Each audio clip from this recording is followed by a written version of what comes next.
కాలము గడిచిన పిమ్మట ఏమి జరుగునో అనుకొని తాము పడక మీద పరుండి మనోచింత గలవారయుండగా మర్మములను బయలుపరచువాడు కలుగబోవు దానిని తమరికి తెలియజేసను. దేవుడి వాక్య భాగం ఆశీర్వదించునుగాక. చిన్న మాట ప్రార్థన చేసుకుందాం. ప్రేమ కలిగిన మా పరిశుద్ధ తండ్రి, సర్వశక్తి గల దేవా, జీవాధిపతి, నీకు వందనాలు, స్తోత్రాలు. ఈ లోకములో దేవతలు అనబడిన వారు ఉన్నప్పటికీ మనకు సత్యదైవము యేసు మాత్రమేనని నమ్మినటువంటి మమ్ములందరినీ నీవు దృష్టించినందుకు స్తోత్రాలు అయ్యా. కొద్ది సమయము క్రితము నీ దాసుని ద్వారా మాతో అందరితోనూ మాట్లాడి అయ్యా, నీవనుకున్న ఉద్దేశ్యమును ప్రతి హృదయములోనికి పంపించినందుకు స్తోత్రాలు. వాక్యమును ఫలింపచేయండి యేసునామములో. దేవా, ఇప్పుడు చదువుకున్న పరిశుద్ధ లేఖనమును కూడా మీరు ఆశీర్వదించి గ్రహించుటకు నీ కృపనిమ్మని ప్రార్థిస్తూ యేసయ్య పరిశుద్ధ నామములో అడిగి వేడుకొని ప్రార్థిస్తున్నాము పరమ తండ్రి. Amen, amen, amen. దేవునికి స్తుతి కలుగునుగాక. హల్లెలూయా. దానియేలు గ్రంథము 2వ అధ్యాయము 29వ వచనములో మనందరికీ తెలుసు, ఇప్పుడే దేవుడు మాట్లాడాడు. బబులోను దేశములో దానియేలును గూర్చి దినమునకు ముమ్మారు ప్రార్థన చేసినటువంటి భక్త శ్రేష్ఠులలో దేవుని మర్మముల విషయములో శ్రేష్ఠుడు ఎవరంటే దానియేలు ప్రవక్త. పాత నిబంధనలో దేవునికి స్తోత్రం కలుగునుగాక.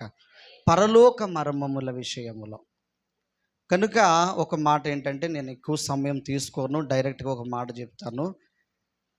రాజుగారు ఉన్నారు ఇక్కడ, ఒక రాజు మనందరికీ తెలుసు, నెబుకద్నెజరు, బబులోను సామ్రాజ్యానికి రాజ్యాధికారి, ఆయనే అధిపతి అక్కడ. కానీ ఆయనకు ఒక కళ వచ్చింది. విషయం ఏంటంటే ఆయన కళ మర్చిపోయాడు.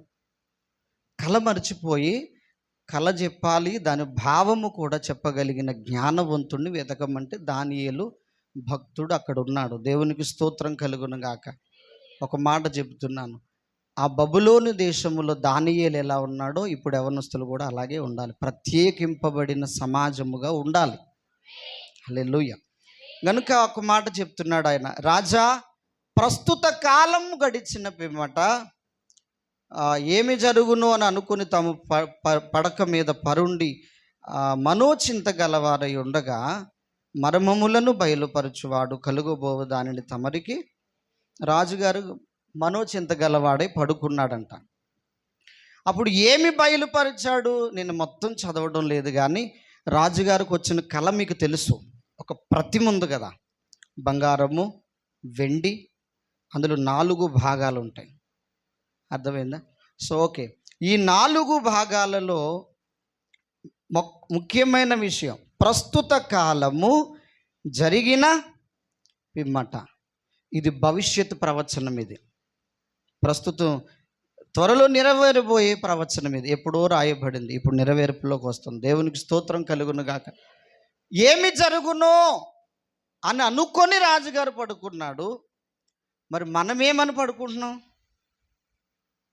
ప్రస్తుత కాలము జరిగిన పిమ్మట ఏమి జరుగునో అని అనుకొనుచుండగా మర్మములను బయలుపరచువాడు కలుగబోవు దానిని, భవిష్యత్తులో జరగబోయే దానిని దేవుడు ఎవరికి చూపించాడు? నెబుకద్నెజరు దేవుని బిడ్డ. నెబుకద్నెజరు దేవుని బిడ్డ, కానీ దానిని వివరించడానికి మాత్రం దానియేలును దేవుడు పిలిచాడు. నేను అదంతా ఎక్స్ప్లెయిన్ చేయాలి. ఇలాంటి విషయాలు ఎన్నో ఉన్నాయి వాక్యాల్లో, ఒక్కటి కాదు, చాలా ఉన్నాయి. ఇప్పుడే దేవుడు ఒక మాట ఇందాక, మీరు ఎవడైనాను క్రీస్తునందుండిన ఎడల నూతన సృష్టి అంటే ఏంటి? నూతన హృదయము, నూతన సృష్టి, నూతన స్వభావము. అందులో కూడా చాలా విషయాలు ఉన్నాయి. కరెక్ట్గా దేవుడు మాట్లాడాడు. నందు అంటే లో, క్రీస్తులో. ఎవడైనాను క్రీస్తునందు ఉండిన ఎడల వారికి ఏ శిక్షా విధియు అంటే ఏంటి? ఏ శిక్షా విధి లేదంటే అసలు క్రీస్తునందు ఉండడం అంటే, అసలు క్రీస్తునందు ఉండడము అంటే అందులోకి ఇంకా చాలా విషయాలు వస్తాయి. సృష్టి అన్నాడు కదా దేవుడు, నూతన సృష్టిలో ఏం చేశాడో అవి మనలో నెరవేరాలి.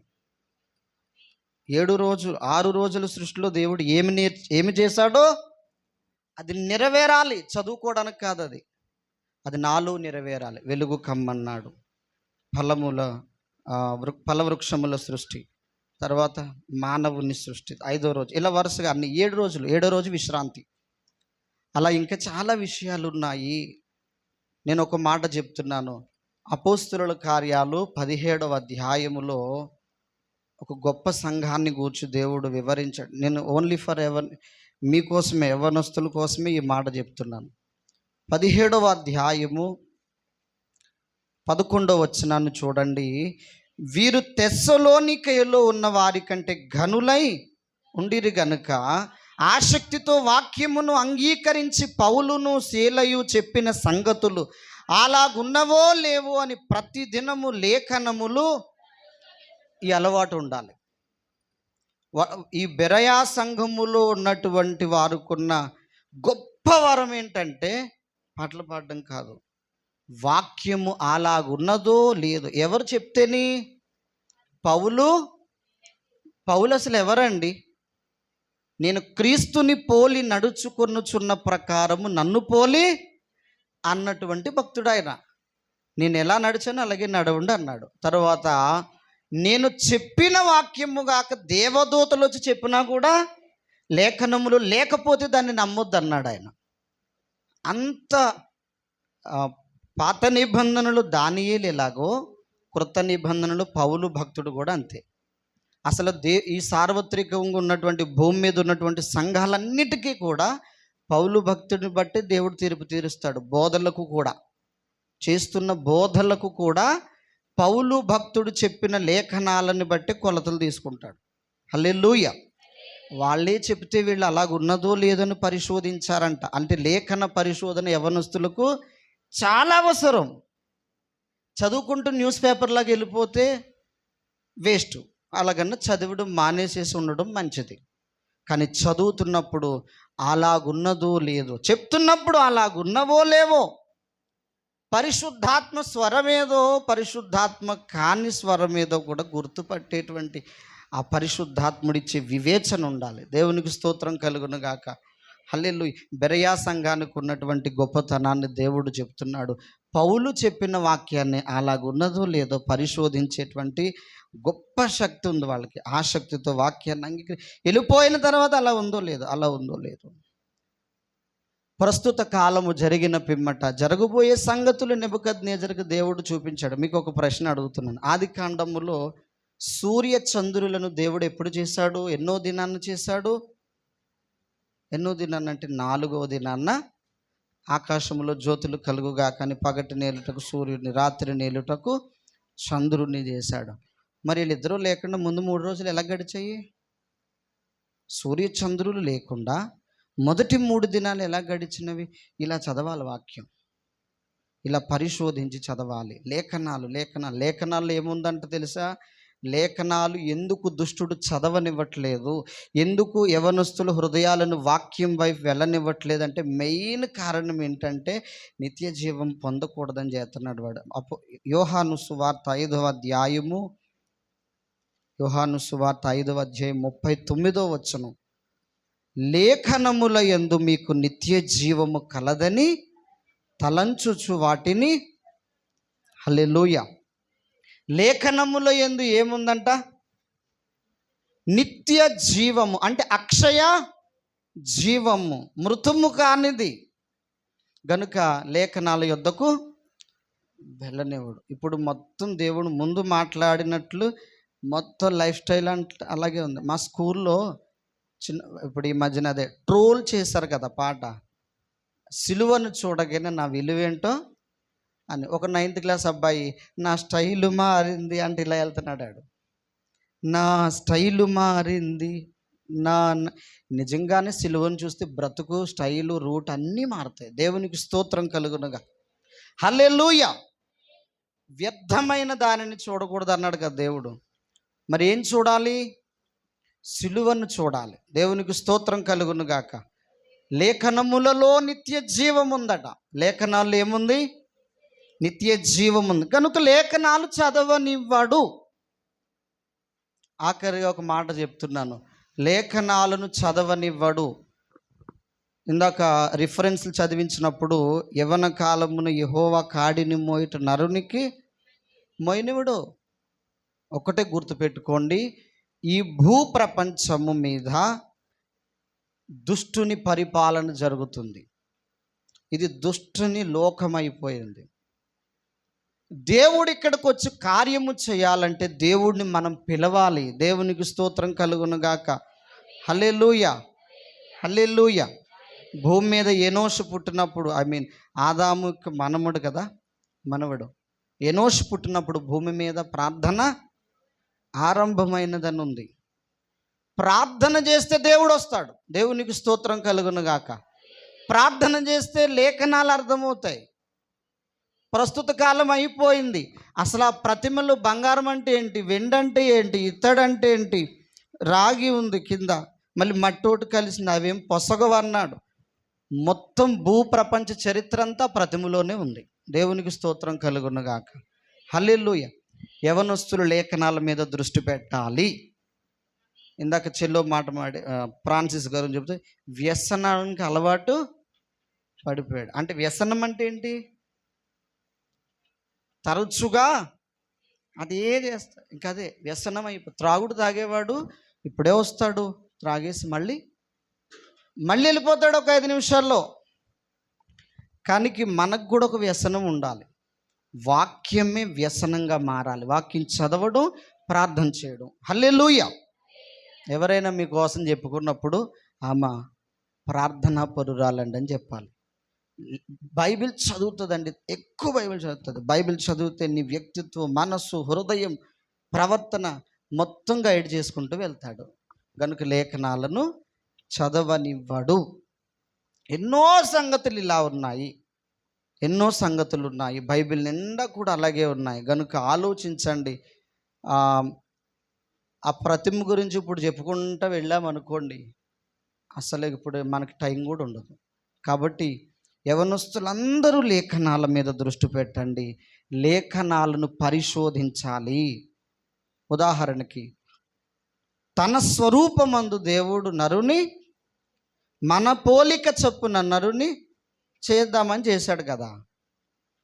మన పోలిక చొప్పున చేసిన దేవుడు మరలా క్రీస్తు పోలికలోకి తీసుకురావడానికి, అంటే మొదట ఏ పోలిక ఉందో మరలా అదే పోలికలోకి మరలను తీసుకురావడానికి దేవుడు ఇప్పుడు చేస్తున్నటువంటి కార్యక్రమం ఇది. దేవునికి స్తోత్రం. పాపము చేసినప్పుడు దేవుని పోలిక పోయింది, మళ్ళా తీసుకొస్తున్నాడు, ఆ రూపంలోకి మళ్ళీ తీసుకొస్తున్నాడు దేవుడు. కనుక లేఖనాలను చదవండి. లేఖనాల నిండా ఏముందంటే ప్రారంభం ఉంది, ప్రస్తుతం ఉంది, భవిష్యత్తు ఉంది. తర్వాత ఏముంది, ఇంకా మూడో కాలం ఏంటి, వర్తమాన కాలం, భూతకాలం, భవిష్యత్ కాలం. ఒక ప్రశ్న అడుగుతున్నాను, దేవుడు భవిష్యత్ జ్ఞాని కదా, అవునా కాదా? దేవుడు భవిష్యత్తుని ఎరిగిన వాడు, సర్వజ్ఞాని. ముందే ఆయనకు అన్నీ తెలుసు. ఏదేను వనములో మంచి చెడ్డల చెట్టు, ఫలములనిచ్చు చెట్టును, ఇంకొక చెట్టు జీవవృక్ష ఫలము. అసలు మంచి చెడ్డలు తెలుగునిచ్చేటువంటి ఫలాలు చెట్టే లేకపోతే వాళ్ళు తినరు కదా, ఎందుకు పెట్టాలి? తినరు కదా వాళ్ళు. పైగా తినొద్దు, ఏది చెయ్యొద్దంటే అదే చేస్తాం, దీన్ని తినొద్దంటే అదే తిన్నారు. సరే, దేవుడు సృష్టించినటువంటి వీళ్ళు పడ్డారు. పైనేమో పరలోకంలో కూడా దేవదూతలను సృష్టిస్తే అపవాది కూడా పడిపోయాడు. మరి ఇంత సర్వజ్ఞాని, భవిష్యత్తు జ్ఞానం ఎరిగిన దేవుడు తెలిసి తెలిసి తెలిసి అక్కడ పడిపోయారు, ఇక్కడ పడిపోయారు. అంటే దేవుడికి జ్ఞానం లేదా? భవిష్యత్తు జ్ఞానాన్ని అనుకోకూడదా? ఎందుకు ఇలా చేస్తున్నాడు? దీని వెనుక దేవునికి ఉన్నటువంటి అనంత జ్ఞానాన్ని తెలుసుకోవడానికి లేఖనాలు చదవాలి. దేవునికి స్తోత్రం కలుగును గాక. హల్లెలూయా, హల్లెలూయా, హల్లెలూయా. కనుక ఆలోచించండి. ఆఖరిగా ఒక మాట చెప్తున్నాను.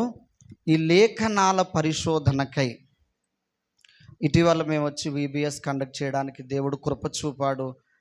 అందును బట్టి దేవునికి స్తోత్రం కలుగును గాక. అలాగే ఇందులో ఇంకొక విభాగం ఏంటంటే ట్రెండ్ సెట్టర్స్ అనే ఒక విభాగం ఉంది. మ్యాక్సిమం ఎక్కువ యవ్వనస్తులు మీరు చూడండి, మొబైల్, డ్రింకింగ్, స్మోకింగ్, ఇంక ఇదే పనుల్లో ఉన్నారు. వారి కోసం మనం భారము కలిగి ఇలాంటివన్నీ కండక్ట్ చేసి బ్రతిమలాడుకునైనా వాళ్ళని తీసుకొచ్చి దేవుని వాక్యానికి చెప్పాలి. వాళ్ళకి దేవునికి స్తోత్రం కలుగును గాక. అదే ఒక భాగం ఏంటంటే ట్రెండ్ సెట్టర్స్ అనేటువంటి ఒక భాగం అన్నమాట. ఇది మా మినిస్ట్రీలు ఇంకా ఎన్నో ఉన్నాయి. అవన్నీ కొంచెం కొంచెం కొంచెం కొంచెం జరుగుతున్నాయి. ఇటీవల ఇక్కడ జరగడానికి దేవుడు కృప చూపించాడు. ఇంకా ఎక్కువగా జరగాలని, ఇలాగ యూత్ రీడ్ జరగాలి, దేవుని వాక్యాన్ని పరిశోధించే తరగతులు జరగాలి, దేవుని వాక్యాన్ని పరిశోధనాత్మకంగా చదివేటువంటి తరగతులు జరగాలి. మీరు ఇప్పుడు నేను అక్కడ చెప్పినటువంటి ప్రతిమలు 4 ఉన్నాయన్నాను కదా, మళ్ళీ అలాంటి దర్శనమే ప్రకటన గ్రంథములో యోహానుకు కూడా దేవుడిచ్చాడు. ప్రకటన గ్రంథములో యోహానికి యూదేతర సముద్రం నుంచి 4 జంతువులు వచ్చాయంటాడు చూసారా, అక్కడ 4 ఇక్కడ 4, రెండిటికి కనెక్టింగ్ ఉంటుంది. దీనికి కరెక్ట్గా వివరించే లేఖనం ఏంటంటే, అధ్యాయం ఏంటంటే మత్తయి సువార్త 24వ అధ్యాయం. ఆయన కొండ మీద కూర్చున్నప్పుడు నీ రాకడకును యుగ సమాప్తికి నీ సూచన లేవని అడిగినప్పుడు దేవుడు వివరిస్తాడు కదా. ఇవన్నీ జాగ్రత్తగా చూసుకొని పరిశోధనాత్మకంగా చదవాలి. ఇవన్నీ మేము ఎలా అంటే మాకేదో తెలుసని కాదు, కానీ మాకు తెలిసిన కొంచెమైనా తెలియని వారికి నేర్పించాలి.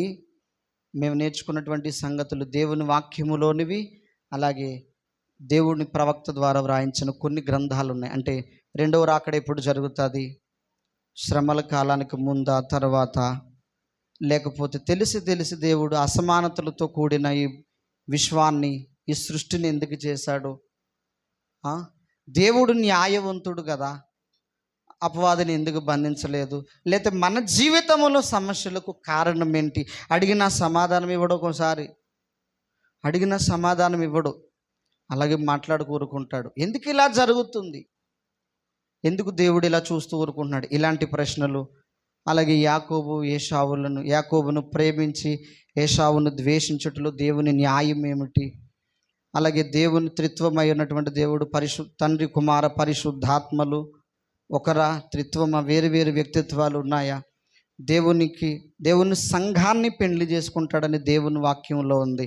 పెండ్లైన తర్వాత ఆయన పరలోకములో చేయబోతున్నటువంటి విందు కార్యము, కాపురము ఇక్కడ లాంటిది, అది ఎట్లా ఉంటుంది దాని గురించి.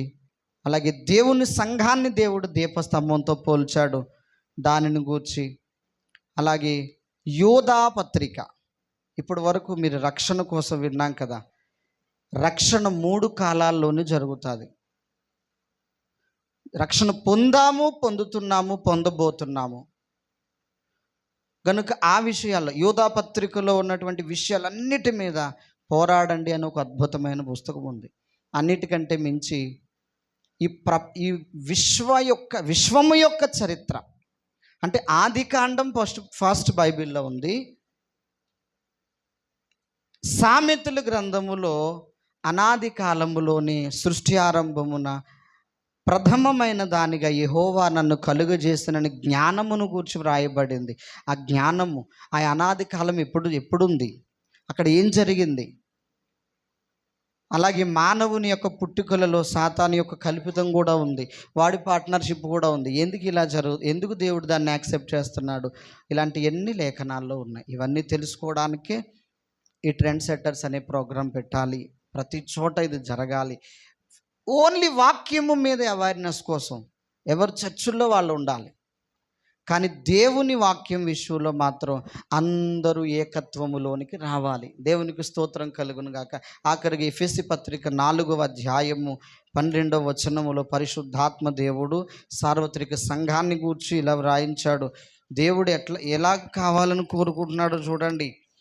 ఎఫెసీ పత్రిక 4వ అధ్యాయము 11-12లో మనమందరము విశ్వాస విషయములోను దేవుని కుమారుని గూర్చిన జ్ఞాన విషయములోను ఏకత్వము పొంది సంపూర్ణ పురుషుల అగు వరకు, అనగా అదండి క్రీస్తునకు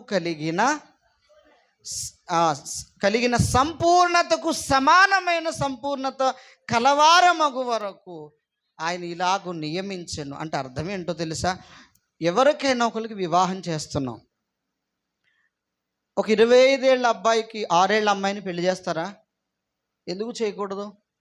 తగిన వయస్సు కాదు. అది కూడా పరమగీతంలో ఉంటుంది. నాకు ఒక చిన్న చెల్లెలు కలదు, దానికి ఇంకనూ వయస్సు రాలేదు, దాని వివాహ కాలం వచ్చినప్పుడు దాని విషయం మేమేమి చేద్దాము అంటాడు. ఆ చిన్న చెల్లెలు ఎవరంటే భూమి మీద ఉన్న సార్వత్రిక సంఘము. దేవునికి స్తోత్రం కలుగును గాక.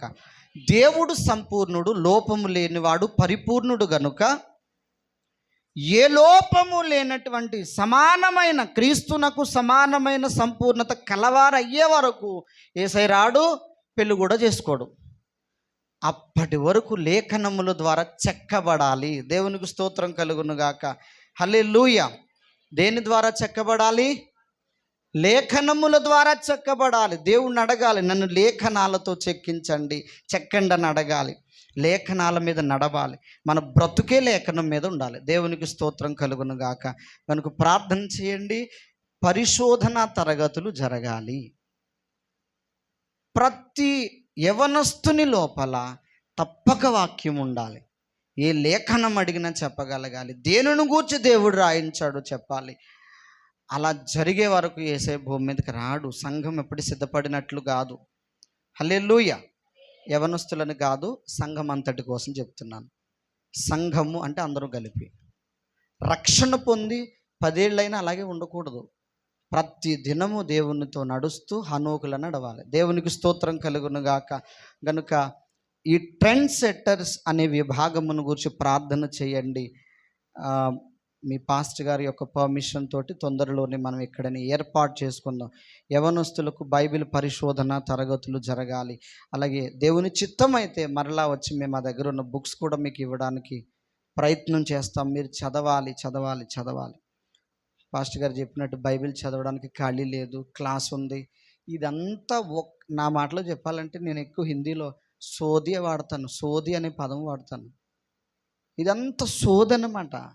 అలా చెప్తున్నారంటే వాళ్ళ లోపల చీకటి ఉందని అర్థం. వాక్యానికి టైం లేనోడు, ప్రార్థనకి టైం లేనోడు వాడు చేసే పనులన్నీ పరిశుద్ధమైనవి అని ఎలా అనుకోగలం? అన్నీ బాగానే ఉంటాయి. ఇప్పుడు ఎక్కడన్నా గుడికి వెళ్ళినా కూడా అమ్మగారులు అందరూ మనకు కావాల్సింది ఇస్తారు, పరిశుద్ధత ఇవ్వరు, పరలోకం కూడా ఇవ్వరు. కనుక లేఖనాల మీద నడుద్దాము. ప్రార్థన చేయండి. మా నాయకులు అపోస్తలుడు అద్దంకి రంజిత్ తోఫిరయ్య గారు రాసినటువంటి పుస్తకాలు త్వరలోనే మీకు ఇవ్వడానికి ప్రయత్నం చేస్తాము. చదవాలి. వాక్యం ముందు బైబిల్ మొత్తం చదవాలి. ఒకసారి కాదు, బ్రతుకాలమని చదువుతూనే ఉండాలి. అలాగే ఇచ్చిన పుస్తకాలు కూడా చదువుతూ దేవుని వాక్యములో ఎదుగు నిమిత్తము అంటాడు. దేనిలో ఎదగాలి? హైటు వెయిట్ కాదు, దేవుని వాక్యములో ఉన్నతమైన స్థాయికి ఎదగాలి. అట్టి కృప దేవుడు మనకు దయచేయునుగాక. ఆమేన్. గనుక ప్రార్థన చేయండి. ఆ పుస్తకాలన్నీ త్వరలో మీకు ఇస్తాము. త్వరలోనే బైబిల్ పరిశోధన తరగతులు మాకు కూడా ఏర్పాటు చేస్తాం. అప్పుడు మిమ్మల్ని తప్పకుండా ఇన్వైట్ చేస్తాము, కేవలం వాక్యం కోసం. కనుక ఈ అవకాశం ఇచ్చినటువంటి పాస్టర్ గారికి, అలాగే రాజేష్ పాస్టర్ గారికి కూడా ప్రత్యేకమైన వందనాలు చెల్లిస్తూ చిన్న ప్రార్థన చేసుకుందాం. కళ్ళు మూసుకోండి. హల్లెలూయా. పరిశుద్ధాత్మ ప్రేమ కలిగిన మా పరిశుద్ధ తండ్రి, గొప్ప దేవానికి వందనాలు, స్తుతులు, స్తోత్రములు. నీ మహాకృపను బట్టి ఈ భయానక దినాలలో కూడా మమ్మలను కాపాడుతూ నీవు మాకు ఇస్తున్నటువంటి సంరక్షణను బట్టి నిన్ను స్తుతిస్తున్నాము దేవా. ఈ మందిరములో ఉన్నటువంటి ప్రతి యవనస్తురాలను దేవుని వాక్యముతో ఆశీర్వదించమని ప్రార్థిస్తున్నాము.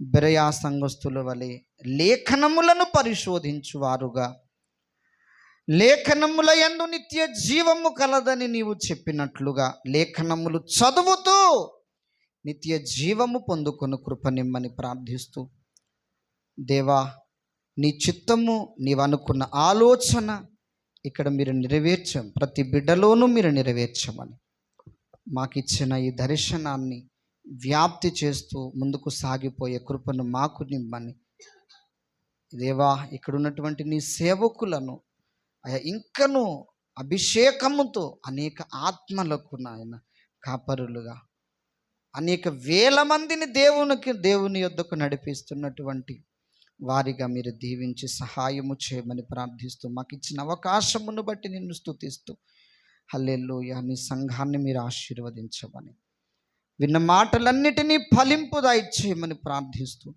హృదయములో వాక్యము ఫలించున్నట్లుగా మీరు సహాయము చేయండి. దుష్టుడు ఎత్తుకొని పోకుండా ప్రతి యవ్వన హృదయాన్ని ప్రస్తుత కాలము జరిగిన పిమ్మట ఏమి జరుగును అని నెబుకద్నెజరుకు మీరు చూపించారు, కానీ దానిని నీ ప్రవక్త అయిన దానియేలుకు మీరు తెలియచేశారు ప్రభువా. అట్టి దానియేలుల వలె ఎదుగునట్లు సహాయము చేయమని, రాబోయే నీ రాకడలు దానియేలులు, తిమోతీలు, అయ్యా మోషేలు, నీవనుకున్న భక్త సమాజము ఇక్కడ మాలో నాలో అందరిలోనూ సిద్ధపరచమని, సంఘములో తయారు చేయమని, మమ్మల్ని ఆ రీతిగా మార్చివేయమని ప్రార్థిస్తూ, వాక్యమును ఫలింపచేయమని, నిదాసుని ద్వారా ఇంతకు మునుపు మాట్లాడిన ప్రతి మాట ఫలించాలి. ప్రతి యవనస్తునిలో మార్పు కలుగునుగాక తండ్రి. యేసునాథా, నీవు హృదయములోనికి వచ్చినప్పుడు యేసు చీకటంతా పోయి వెలుగొచ్చినట్లుగా ఆ వెలుగుతో నింపండి. సృష్టిలో వెలుగు కమ్మని పలుకగా వెలుగు వచ్చింది. గొప్ప కార్యమును మీరు చేయమని ప్రార్థిస్తూ, లేఖనములను పరిశోధించు సంఘముగా, యవనస్తులుగా మీరే సియోనులో నుండి ఆశీర్వదించమని, అనేకులకు మాదిరిగా ఉంచమని, లోకములో వెళుతున్నప్పుడు దానియేలు అలాగే దావీదు భక్తుడు అనేకులకు వింతగా ఉన్నానని ఎలాగూ చెప్పగలిగారు, అట్టి సాక్ష్యము మేము ఇవ్వడానికి సహాయము దయచేయండి. నిబిడలు ఇవ్వడానికి సహాయము చేయమని ప్రార్థిస్తూ, మా ప్రియరక్షకుడైన యేసు నామములో అడిగి వేడుకొని ప్రార్థించుకొనుచున్నాం పరమ తండ్రి. Amen, amen, amen. Thank you all. Thank you first. ఇప్పుడు మన పరమ తండ్రి అయిన దేవుని ప్రేమ, రక్షకుడు విమోచకుడైన యేసునాథుని కృప, పరిశుద్ధాత్మ నిత్య పర్యవేక్షణ, సహాయము, కాపుదల మన మీద ఈరోజు ప్రత్యేకంగా ఈ యవనస్తుల కూడికలోనికి వచ్చిన ప్రతి ఒక్కొక్కరి మీద ఆయన కృప సదా తోడే నడిపించును గాక. ఆమేన్. యేసు రక్తమే జయం, యేసు రక్తమే జయం, యేసు నామములో సంపూర్ణ విజయం కలుగును గాక. ఆమేన్. Praise lord.